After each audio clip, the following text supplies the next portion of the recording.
বাতাসের বায়ুচাপ উচ্চ চাপ থেকে বাতাস নিম্ন চাপের দিকে দাবিত হয়, আর সেই বিষয়টা নিয়ে আজকের একটি ক্লাস। এর জন্য প্রথমে একটা বেলুন ফুলিয়ে তারপর সেই বেলুনটিকে ভালোভাবে বেঁধে এই বেলুনটির আগায় যদি আমরা একটা গ্লাস রাখি, সেই গ্লাসে থাকবে নাকি গ্লাসটি পড়ে যাবে, সেই পরীক্ষাটি করব আজকে।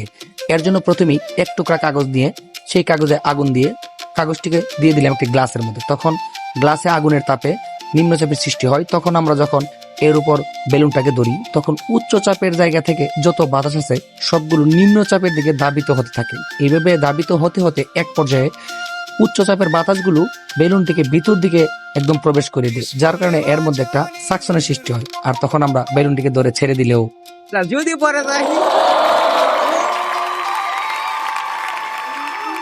বেলুন থেকে গ্লাসটি পড়ছে না। শুধুমাত্র যে এইভাবে ধরে রাখলেই পড়ছে না তা নয়, এটাকে ঝাঁকালেও সেটা পড়ছে না। শুধুমাত্র ঝাঁকি না, মোটামুটি ভালোই বল দিতে হয় তাদেরকে আলাদা করতে। তো আজকে আমরা জানবো এটা কেন হয়, কি কারণে হয়, বিস্তারিত। আমরা জানি কোন স্থানের তাপমাত্রা বাড়ালে সেই স্থানের বায়ুচাপ আস্তে আস্তে কমতে থাকে।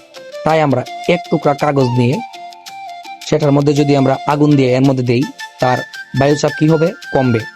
আর বায়ুচাপ কমার কারণে উচ্চচাপের যে জায়গাগুলো আছে, উচ্চচাপের জায়গা থেকে আমরা জানি বাতাস নিম্নচাপের দিকে আসে। তাই এই উচ্চচাপের যে বাতাসগুলো আছে, এই বাতাসগুলো ওই নিম্নচাপের দিকে দাবিত হতে থাকবে। এই কারণে তারা এই বেলুনকে প্রেসার করবে এই দিক দিয়ে যাওয়ার জন্য, যার কারণে বেলুনটা ওই গ্লাসের মধ্যে প্রবেশ করবে এবং তাদের মধ্যে একটা সাকশন তৈরি হবে। আর ওই সাকশনের কারণেই বেলুনটি গ্লাসটিকে ধরে রাখবে এবং গ্লাসটি নিচে পড়বে না। এইরকম একটা ছোট বাস্তব উদাহরণের মাধ্যমে আমরা আজকে ছাত্রদের শিখালাম কিভাবে বাতাস উচ্চচাপ থেকে নিম্নচাপের দিকে দাবিত হয়। তো ধন্যবাদ সবাইকে আমাদের সাথে থাকার জন্য। পরবর্তীতে দেখা হবে নতুন কোনো ভিডিওতে।